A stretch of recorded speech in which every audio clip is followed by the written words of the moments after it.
चुके हैं इस समय बूढ़ा केदारनाथ धाम में। और यहाँ बूढ़ा केदारनाथ धाम के ये शैक्षिक भ्रमण बूढ़ा केदार के मंदिर में जी। और बाबा बूढ़ा केदार का ये अनुपम दृश्य बहुत सुंदर है। और यहाँ पर जो है अब बूढ़ा केदार के बारे में भी आगे पता करेंगे। बाबा बूढ़ा केदार के दर्शन करने के बाद हमारी सारी टीम यहाँ पर एक ग्रुपिंग फोटो। भाई साहब का पहले शुभ नाम जानना चाहेंगे। नमस्कार, मेरा नाम अमन बागुणा है जी। मैं थाती खरोड़ का निवासी हूँ जी। और इस थात पे ही मेरा घर है जी। बूढ़ा केदार का जो मंदिर है तो ये किस समय से होगा, कुछ इसकी प्राचीन कुछ जो वहाँ पे शिवलिंग है कोई बता दे सतयुग से। जी जी जी। ठीक है, लेकिन जो उस आकृति हो पांडव काल से, और भगवान शिव ने वृद्ध ब्राह्मण के रूप में दर्शन दिए थे, इसीलिए उसको बूढ़ा केदार नाम दिया जाएगा। बूढ़ा केदार, वृद्ध केदारेश्वर, वृद्ध केदारेश्वर बोलते बोलते बूढ़ा केदार हो गए। बूढ़ा केदार, वृद्ध आज संस्कृत किसी बात ही नहीं। जी जी जी। वृद्ध केदारेश्वर नाम था पहले बूढ़ा केदार का, और आज बूढ़ा केदार के नाम से जो है प्रचलित है। और हर मुंह पे बूढ़ा केदार आता है। और शिव शंकर महादेव जी ने जो है अपना वृहद रूप ले लिया था। वृद्ध रूप लिया था। जी जी। और जो शिला है उस शिला पे किस किस की मूर्तियाँ लगी हुई है? 5 पांडव, द्रौपदी। अच्छा, 5 पांडव द्रौपदी की मूर्ति लगी हुई है। भगवान बूढ़ा केदार की शिव की आकृति यहाँ पे बहुत सुंदर। बहुत आएंगे नाथ जाति के पुजारी यहाँ पे। अच्छा, रावल जी, रावल कहते हैं। नाथ जाति के लोग जो है वहाँ पर रावल हैं। और नाथ परिवार कितने रहते होंगे आप यहाँ पे? तो अच्छा, जो छोटे छोटे वहाँ पे जो बनी हुई है वो मंडले से, वो क्या है? वो समाधि है जो पुजारी में पूजा करते हैं। जब उनकी मृत्यु हो जाती है जी जी, तो उनको वहीं पर स्थान दिया जाता है। अच्छा, उनको जो है वहीं पे स्थान दिया जाता है। जो पुजारी उस मंदिर के पुजारी होते हैं, तो इस जैसे वहाँ पे तो कम से कम मुझे 8, 10, 15 सी दिखी कुछ, उतने लोग हो गए। जी जी जी। क्योंकि पीढ़ी दर पीढ़ी। बहुत बढ़िया, बहुत धन्यवाद आपका, बहुत अच्छी जानकारी दी आपने, बहुत सुंदर। ये हमारे कुछ बच्चे आए हैं, आपसे पुनः थोड़ा परिचय जानना चाहेंगे और उसके बाद आप बताएंगे कुछ बूढ़ा केदार के बारे में। नमस्कार, जय राजेश्वरी भगवती। ये जो मंदिर है ये महाराजा श्रीनगर द्वारा बनाया गया है। ये राजेश्वरी राजा की भगवती है। सेमाल जाति के लोग यहाँ पूजा करते हैं। तो ये बहुत 200-250 साल पुराना मंदिर है। ये गढ़, ये जो 180 गाँव की थात है, ये हमारे आराध्य देवता गुरु कालापीर की थात है। और यहाँ पे जो कर लेने का काम करते हैं, यहाँ पे कर लिया जाता था, कर लिया फैसले होते थे। तो यहीं पे 180 गाँव के कर और फैसले होते थे। यहाँ ब्राह्मण और बौगना लोग यहाँ पे कर लेते थे और फैसले करते थे। वही लोग यहाँ पे सयाने थे। और यहाँ पे सेमाल जाति के लोग पूजा करते थे राजेश्वरी भगवती मंदिर में। तो यहाँ पर जो ये मंदिर है ये राजराजेश्वरी भगवती का, और यहाँ पर जो है गुरु कैलापीर का भी निशान यहीं पर है। बहुत अच्छी जानकारी दी आपने। तो ये कब खुलता है? जब यहाँ पर जैसे यहाँ पे देखा जा रहा है कि यहाँ पे दरवाजे लगे हुए हैं, तो ये कब खुलता है? ये रविवार और बुधवार को खुलता है सुबह पूजा पाठ के लिए। अच्छा, सुबह शाम पूजा करते हैं पुजारी जी। जी जी जी। लेकिन जब अन्य लोगों के लिए रविवार और बुधवार को खुलता है। जैसे कोई पर्यटक आता है तो उसके लिए स्पेशल खोला जाता है कि नहीं खोला जाता? खोला जाता है, लेकिन आजकल पुजारी जी है नहीं। अच्छा अच्छा, आजकल पुजारी जी नहीं है जब। और जैसे आप बता रहे थे कि यहाँ पर मंगसिर के महीने बगवाल होती है और कैलापीर का जो निशान है ये बाहर आता है, तो उसके बारे में क्या बोलेंगे आप?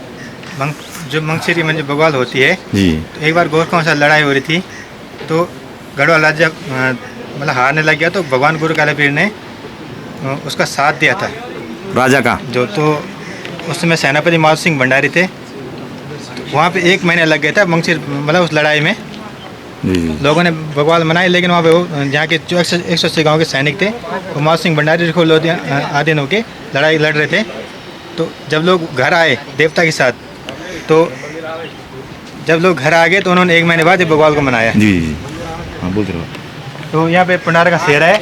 वहाँ पे 7 फेरे ऊपर नीचे देवता घुमाता सबको।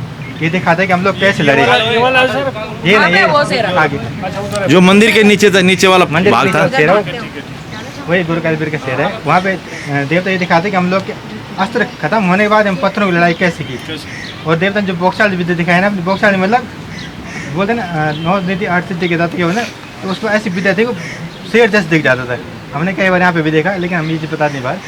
तो जब गोरखों को देखा कि सैनिक तो 1000 थे, लेकिन गोरखों को दिखे 10,000, तो गोर के डर के मारे वैसे डर गए थे कि कौन आ रहा है, इतनी बयाल कहाँ से आ गई। बयाल मतलब भारी सेना, गढ़वाल बयाल में भारी चीज़ के लिए बयाल बोलते हैं, जब बहुत सारी सेना आती है। तो जब देवता वहाँ जीत गया, तो फिर राजा ने 180 गाँव की जागीर देवता को और 180 गांव का आराध्य बनाए और कोष कल्याण की जागीर दी। जो कोष कल्याण से कार्य आता था वो राजा की सेवा के लिए होता था। यहाँ पे घी दूध जो भी वो सब इधर देवता की सेवा के लिए होता था। तो बहुत बहुत धन्यवाद आपका, आपने हमारे बच्चों को इतनी रोचक जानकारी दी। और इन बच्चों का जो उद्देश्य है वो शैक्षिक भ्रमण, इनको जो है कुछ ना कुछ सीखना है इस भ्रमण के द्वारा। ऐसा नहीं कि ये पिकनिक का भ्रमण हो, ये शैक्षिक भ्रमण है। बच्चों ने कुछ ना कुछ सीखा होगा कि आज हम जैसे बूढ़ा केदार में आए हैं तो ये पौराणिक मंदिर है। ये ऐसा नहीं कि आजकल का मंदिर है, पौराणिक काल से चला आ रहा मंदिर है। और इसके बारे में हम बता नहीं सकते ये कब से हैं। बता रहे हैं भाई साहब कि ये कौन से युग से बताया भाई जी ने? जो बूढ़ा केदार मंदिर है जी, जो शिवलिंग है वो सतयुग से, सतयुग सोमनाथ से। के नाम से था पहले। जी जी जी फिर वृद्ध केदारेश्वर हुआ, आजकल बूढ़ा केदार बोलते हैं जी। लेकिन जो मंदिर है वो तो पांडवों ने बनवाया। पांडवों ने बनवाया था लेकिन मंदिर। जो वो था ना शिला जी, वो सतयुग से, भगवान वहाँ पे सतयुग से ही है। सतयुग से जो है भगवान वहाँ पर शिला है, वहाँ पे शिवलिंग है। जी, जी, जी। उसे 5 पांडवों की, द्रौपदी माता की, कुंती माता की और भगवान वृद्ध केदारेश्वर की आकृति। आप लोगों ने जो मंदिर की शिलाएं देखी होगी, अंदर जब आप लोगों ने दर्शन किए हैं, उसके अंदर झांका भी वहाँ तरह तरह की वो जो तस्वीरें थी वहाँ पे मूर्ति के रूप में पत्थर से बने हुए। हाँ, तो वही हैं 5 पांडव, द्रौपदी और कुंती माता। सामने देखिए भृगु पर्वत है, भृगु ऋषि ने तपस्या की थी। ये भृगु पर्वत है सामने। हाँ जी, ठीक है। जो यहाँ पे दिख रहा है हाँ भृगु पर्वत है ये सामने भृगु पर्वत है। इसे स्थानीय भाषा में भृगु बोलते हैं, भृगु पर्वत है।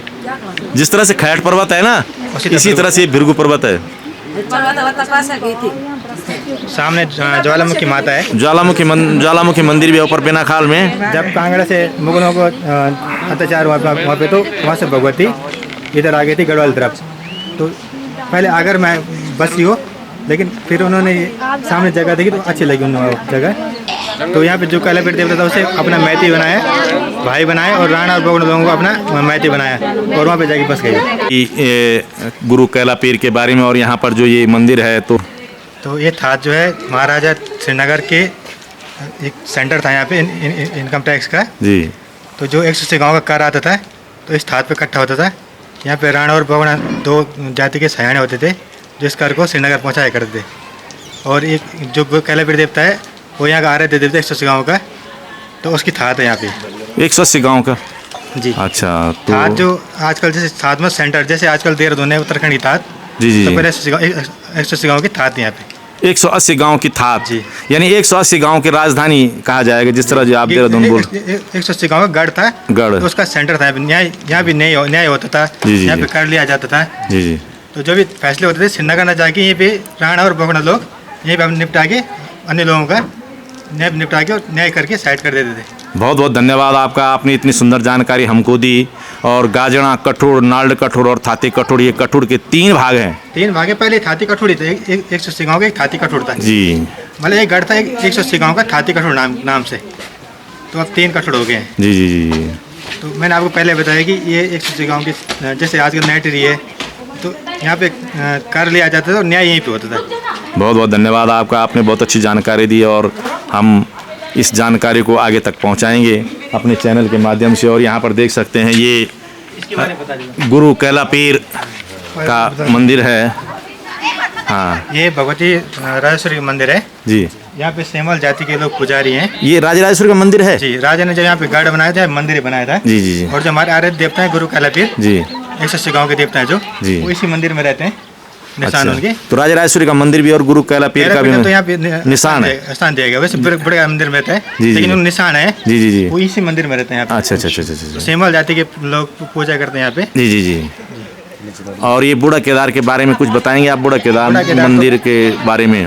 बूढ़ा केदार तो भगवान वृद्ध केदारेश्वर नाम है इसका। जी। जब पांडव मोक्ष की प्राप्ति के लिए हिमालय भटक रहे थे, तो भगवान शिव ने वृद्ध ब्राह्मण के रूप में वहाँ पे संगम हुआ करता था पहले, जहाँ पे बूढ़ा मंदिर है। जी। तो वहाँ पे दर्शन दिए, तो वहाँ पे एक भीम द्वारा वहाँ पे एक शिवलिंग स्थापित किया गया, जिसपे 5 पांडवों की, द्रौपदी की और भगवान बूढ़ा केदार की आकृति बनी हुई है। ये उस शिला पे, जो शिला बूढ़ा केदार के मंदिर के अंदर लगी हुई है, उस शिला पे जो है आकृति बनी हुई है। जी जी। हाँ, आगे कुछ वहाँ पे 3 शक्तियाँ भी, आकाश शक्ति, पाताल शक्ति, 3 त्रिशूल यहाँ पे। जी जी जी जी जी जी।